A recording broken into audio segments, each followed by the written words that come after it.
Hello பீபாஸ், welcome to Filmi Craft. நான் உங்கள் அருண். இந்த எபிசோட நம்ம பார்க்க போகிற படம் 2025 ஒரு இங்கிலீஷ் சர்வைவல் த்ரில்லர் படமாக வெளியான நாட் வித்தவுட் ஹோப். இப்போ இந்த படத்துடைய கதை என்ன அப்படின்னு கேட்டிங்கன்னா, இந்த படத்தில் நம்ம கதாநாயகனுடைய பேர் நிக் ஸ்கைலர். இவருக்கு ஒரு 3 பெஸ்ட் ஃப்ரெண்ட்ஸு.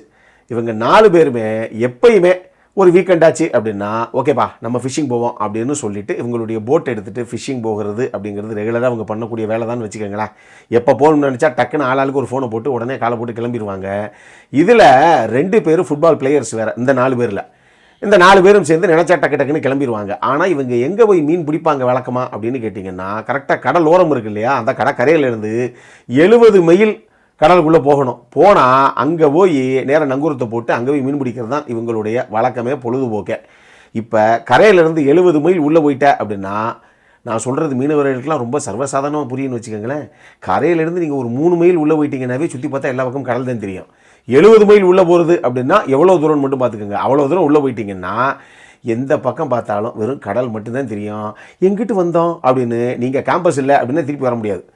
அந்த மாதிரி ஒரு ரிஸ்கியான வேலை அது. ஆனால் இவங்க ஜாலியாக போயிட்டு அப்பப்போ மீனை பிடிச்சிட்டு பொழுத போக்கிட்டு ஜாலியாக கிளம்பி வந்துடுவாங்க. அப்படி ஓகேப்பா இந்த வாரம் போகிறோம் நம்ம அப்படிங்கிற மாதிரி இவங்க பிளான் பண்ணுறாங்க ஒரு தடவை கிளம்புறதுக்கு, ஃபிஷ்ஷிங் பண்ணுறதுக்கு. அப்போ இவங்க எல்லாத்துக்கும் ஆளாளுக்கு ஒரு ஃபேமிலியும் இருக்குது. எல்லாருக்கிட்டையும் சொல்லிவிட்டு சரிப்பா நாங்கள் வர்றோம் அப்படிங்கிற மாதிரி சொல்கிறாங்க. இதில் விஷயம் என்ன அப்படின்னா, ஒரு மிகப்பெரிய சூறாவளி ஒன்று தாக்க போகுது, ஒரு புயல் ஒன்று வரப்போகுது அப்படிங்கிறது வானிலை அறிக்கையிலையும் தெளிவாக சொல்லப்படுது.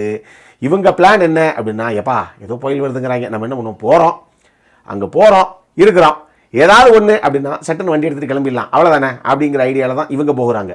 ஆனால் அது எவ்வளவு தீவிரமாக ஆகும் அப்படிங்கிறது நமக்கு தான் தெரியுமே, வானிலை அறிக்கை எப்படி வரும்னே. இங்கே பயங்கரமாக மழை கொளுத்த போகுது அப்படிம்பாங்க, அங்கே பார்த்தா வெயில் சும்மா பட்டையை கிளம்பும். இன்றைக்கி டெஃபினட்டாக வெயில் தான் போங்க அப்படின்னு ஸ்கூலில் வைப்பாங்க. சும்மா காலையில் 6 மணிலேருந்து ஊற்றுன்னு அடமலை ஊற்றும் தெரியும் இல்லையா நம்ம. அதனால் அதெல்லாம் நம்ம வேலைக்காவது நடக்கும்போது பார்த்துக்கலாம்ப்பா, ஒன்றும் பிரச்சனை இல்லைப்பா. இதில் மேட்டர் என்னென்னா, இதில் ஒரு சில பேர் நல்லா பாடி பில்டர்ஸ் வேறு, ஆள் பார்க்குறதுக்கு எல்லோரும் ஜிம்முக்கு போயிட்டு உடம்பெல்லாம் ஏற்றி நல்லா வச்சுருக்காங்க. அதனால் அட போங்கப்பா 7 வயசாயிருச்சு, மலை மாட மாதிரி இருக்கும் 4 பேர் கழுதை, ஏதாவது இன்னொரு போட் எடுத்துகிட்டு வர மாட்டோமா அப்படிங்கிற ஒரு நினப்பில் தான் சரி போவோம் அப்படின்னு ஜாலியாக ஃபிஷ்ஷிங் பண்ணுறதுக்காக போகிறாங்க. வழக்கமாக இவங்க போகிற அதே ஸ்பாட்டுக்கு, அதாவது கரையிலேருந்து 70 மைல் உள்ள போகிறாங்க.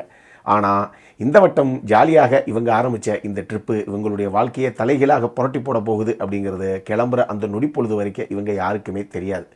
இதுக்கப்புறம் இந்த கதையில் என்னதான் நடந்தது, இதுதான் இந்த படத்துடைய மொத்த கதையை. இந்த படம் ஜோ கார்னகன் அப்படிங்கிற நபர் இயக்குன ஒரு படம். இந்த படத்தில் கதாநாயகனுடைய பேராக நிக் ஸ்கைலர் அப்படின்னு சொன்னேன் இல்லையா, அந்த நிக் ஸ்கைலருங்கிறது ஒரு ரியல் லைஃப் கேரக்டர். உண்மையாகவே அப்படி ஒரு நபர் இருந்தாப்புல. அவருக்கு 3 நண்பர்கள் இருந்தாங்க. இவங்க 4 பேர் சேர்ந்து தான் ஃபிஷிங் பண்ண போனாங்க. அப்போ என்ன சம்பவம் நடந்தது அப்படிங்கிறத நிக் ஸ்கைலர் இருக்கார் இல்லையா, அவரும் ஜெரி லாங்மேன் அப்படின்னு சொல்லி ஒரு நபரும் 2 பேரும் சேர்ந்து 2010 ஒரு புத்தகமாக இவங்க எழுதினாங்க. அந்த புக்கை அடிப்படையாக வச்சு உண்மை சம்பவங்கள் என்ன நடந்ததோ அதைத்தான் இவங்க படமாக கன்வெர்ட் பண்ணியிருக்காங்க. ஸோ இது ஒரு போட்ஸ். இந்த படமும் ஆரம்பிக்கும் போது டைட்டில் கார்டிலேயே முதல் சென்டென்ஸ் அதுதான், this is a true story அப்படின்னு. அதனால் பேஸ்டான ட்ரூ ஸ்டோரி, இது ஒரு போட்ஸ், இதை மைண்டில் வச்சுக்கோங்க. இந்த படத்தை பொறுத்தளவுக்கு ஆக்சுவலாக இந்த கதை ஆரம்பித்தது 2 மணி நேரத்துக்கு ஓடுதுன்னு வச்சுக்கோங்களேன். இந்த படம் ஆரம்பித்ததுலேருந்து முதல்ல ஒரு 25 நிமிஷம் 30 நிமிஷத்துக்கு கதைக்களம் என்ன, கதாபாத்திரங்கள் யார் யார், இவங்களுக்குள்ளே இருக்கக்கூடிய ரிலேஷன்ஷிப் என்ன, 4 பேர் என்ன ஜாலியாக பண்ணுவாங்க இப்படிங்கிற மாதிரி ஒரு 25 நிமிஷத்துக்கு நகர்த்துனாங்க. அதுக்கப்புறம் இவங்க கடலுக்கு கிளம்பி போகிறாங்க அப்படிங்கிற மாதிரி கதைக்களம் மாறுது. இதுக்கப்புறம் கடைசி வரைக்கும் இந்த படம் டெஃபினட்டாக பரபரப்புடைய உச்சியில் தான் இருக்குது. என்ன நடக்க போதோ அப்படிங்கிற அந்த பதப்பதைப்பிலே தான் ஆடியன்ஸை கடைசி வரைக்கும் சீட் எட்ஜில் உட்கார வச்சிருக்கு இந்த படம். அந்த மாதிரி ஒரு சம்பவம். எத்தனையோ சர்வைவல் த்ரில்லர்ஸ் பார்த்துப்போம் இல்லையா, அந்த மாதிரி இதுவும் ஒரு சர்வைவல் த்ரில்லர். அது ரொம்ப நல்லா பண்ணியிருக்கு இந்த டீம். நம்ம செசாம் படத்துடைய ஹீரோவாக பண்ண நம்ம ஆக்டர் இருக்கார் இல்லையா, ஜக்காரி லெவி, அவர் தான் இந்த படத்தில் அந்த நிக் ஸ்கைலர் அப்படிங்கிற அந்த ஹீரோவுடைய கதாபாத்திரத்தை ஏற்று பண்ணியிருக்காப்புல. இது ஏற்கனவே வேற ஒருத்தர் பண்ணுறதாக இருந்தது. ஆனால் கடைசி நேரத்தில் இது வேலைக்காகாது அப்படின்னு சொல்லி அவர் கொஞ்சம் கால் சீட்டு பிரச்சனைனால அவர் வெளியே போய் இப்போ நம்ம ஜக்காரி லெவி தான் ஹீரோவாக பண்ணியிருக்காப்புல. ரொம்ப நல்ல ஆக்சுவலி கதைக்களம்ங்கிறத விட அவங்களுக்கு நடந்த சம்பவம் அப்படி, அதை எந்த அளவுக்கு உண்மைக்கு நெருக்கமாக கொண்டு வர முடியுமோ அந்த அளவுக்கு சூப்பராக டெக்னிக்கலி சவுண்டாக இந்த டீம் கொண்டு வந்திருக்கு. இப்போ கடலில் ஏதோ ஒரு சம்பவம் நடக்குது அப்படின்னு வச்சுக்கோங்களேன். இப்போ டைட்டானிக் படம் பார்த்துருப்போம், ஒரு கப்பலே கவுந்து போச்சு அப்படின்னு. அதுக்காக கடலுக்குள்ளே கப்பலை கவுத்தி போட்டு விளாண்டுக்கிட்டு இருப்பாங்க. ஒரு 4-5 ஷார்ட்டு சீன்ஸ்னு அங்கே போய் இவங்க கன்சீவ் பண்ணிக்க வேண்டியதான், அவ்வளோதான். மற்றபடி இவங்க ஸ்டுடியோக்குள்ளேயே அடேங்கப்பா ஒரு மிகப்பெரிய ஆறு அப்படிங்கிற லெவலுக்கு மிகப்பெரிய ஸ்விம்மிங் பூல்ஸ் எல்லாம் அங்கே இருக்குது.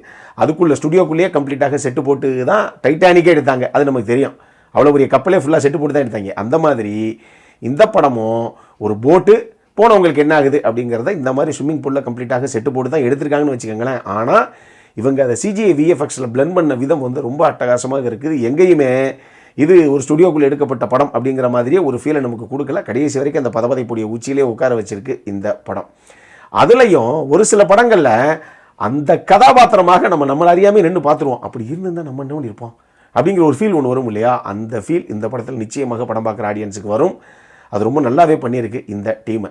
குறிப்பாக படத்துடைய ப்ரொடக்ஷன் டிசைன் டீமுடைய ஒர்க்கு, சவுண்ட் டிசைனிங் டீமுடைய ஒர்க்கு, நடித்த 4 பேருடைய பர்ஃபார்மன்ஸு, நம்ம ஜக்காரி லெவி கூட நடித்த ஒரு 3 பேர், இவங்க 4 பேர், இது போக இன்னும் 2-3 கதாபாத்திரங்கள் தான் அந்த படத்தில் இருக்குன்னு வச்சுக்கோங்களேன். ஒரு மினிமலிஸ்டிக் ஃபிலிம் தான் இது.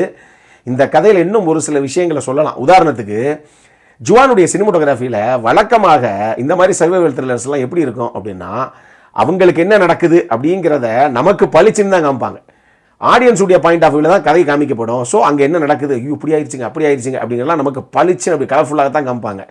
பட் இந்த படத்தில் ஒருவருடைய கதாபாத்திரத்துடைய பாயிண்ட் ஆஃப் வியூவில் ஷார்ட்ஸ் வைக்கும்போது எல்லாம், இப்போ உதாரணத்துக்கு அலை அடித்து அந்த கதாபாத்திரத்துக்கு ஃபுல்லாக நனைஞ்சிருச்சுன்னு வச்சுக்கோங்களேன். அப்போ அந்த கதாபாத்திரம் டக்குன்னு அப்படி கண்ணை தொடச்சிட்டு அப்படி பார்க்கும்போது அதுக்கு எப்படி தெரியும்? புளியாக இருக்கும் இல்லையா, தண்ணி ஃபுல்லாக அப்படி இருக்கும் இல்லையா முன்னாடி. பல காட்சிகள் இதில் அப்படி தான் விடப்பட்டிருக்கு. பாயிண்ட் ஆஃப் வியூவில் தான் இவங்க ஷூட் பண்ணியிருக்காங்க சில விஷயங்களை. அந்த மாதிரி தான் கன்சீவ் பண்ணி அதை தான் அப்படி காட்சிகளாக உள்ள வச்சுருக்காங்க. அதனாலேயே அந்த கதாபாத்திரத்துடைய பார்வையில் பார்க்கும்போது எப்பா என்ன இப்படி இருக்குது, என்ன இந்த மாதிரி தெரியுது அப்படிங்கிற மாதிரி அந்த ஒரு ஃபீலை நமக்கு கொடுத்துருக்காங்க. படம் நெடுகளும் பல இடங்களில் கேமரா ஃபுல்லாக வெறும் தண்ணியாக தான் இருக்கும். அதுதான் நமக்கு அந்த உண்மைக்கு நெருக்கமான ஒரு உணர்வை கொண்டு வந்துச்சு அப்படின்னு நான் சொல்லுவேன். ஸோ டெக்னிக்கலி என்ன தேவையோ அதை அட்டகாசமாக இந்த டீம் கொண்டு வந்திருக்கு. இதை தாண்டி இன்னும் ஒரு சில விஷயங்களை பேசலாம். பட் இந்த கதையில் நான் எதையுமே ஸ்பாயிலராக கொடுக்க விரும்பலை. பிளாங்காக நான் போய் பார்த்தேன், எப்படி இருக்கும் சும்மா பார்ப்போம், பொழுது போல எப்படி இருக்குன்னு பார்ப்போம் அப்படின்னு. அதனால் அதே மைண்ட் செட்டோடு போய் நீங்கள் பாருங்கள். அப்போ தான் உங்களுக்கு ஒரு இம்பாக்டை வர்றதுக்கான வாய்ப்புகள் இருக்குது. இதில் இன்னும் அந்த 2 விஷயங்கள் இருக்குங்க, இந்த 3 விஷயங்கள் இருக்குங்க, நான் எல்லாத்தையும் சொல்லிவிட்டேன்னா அப்புறம் நீங்கள் பார்க்குறதுக்கு அங்கே எதுவும் இருக்காது. இதுக்கப்புறம் என்ன அப்படிங்கிறது நீங்களே போய் பார்த்து தெரிஞ்சுக்கங்க. அடல் கானண்டை பொறுத்தளவுக்கு இந்த படத்தில் செக்ஷுவலாக எதுவுமே கிடையாது. பட் ப்ரொஃபானிட்டி இஷ்யூஸ், ஒரு சில வார்த்தை பிரயோகங்கள், பசங்க 4 பேர் ஜாலியாக பேசிட்டு எப்படி பேசுவோம் தெரியும் இல்லையா? தமிழில் பேசலாம் நம்ம எப்படி பேசுவோம் தெரியும், அப்புறம் இங்கிலீஷில் அவங்க எப்படி பேசுவாங்க, அந்த மாதிரி ஒரு சில விஷயங்களை டிஸ்கஸ் பண்ணுறது அப்படி இப்படின்னு இந்த வார்த்தை பிரயோகங்கள் மட்டும் அங்கங்கே இருக்குது. அதை மட்டும் வந்து மைண்டில் வச்சுக்கோங்க. மற்றபடி அது ஃபேமிலியோடு பார்க்கக்கூடிய படம் தான். என்கிட்ட கேட்டிங்கன்னா டெஃபினட்டாக, அதாவது கண்டிப்பாக போய் பார்க்கலாமா அப்படின்னு கேட்டிங்கன்னா நிச்சயமாக நீங்கள் பார்க்கலாம். என் சைடில் இருந்து ஒரு ஹைலி ரெக்கமெண்டட் படமாகத்தான் நான் அதை சொல்லுவேன். நல்ல ஒரு சர்வைவல் த்ரில்லர், எனக்கெல்லாம் ஒரு பெரிய இம்பேக்டை கொடுத்த ஒரு படம் இந்த படம். ஸோ டெஃபினட்டாக அப்படி பார்க்கலாம்.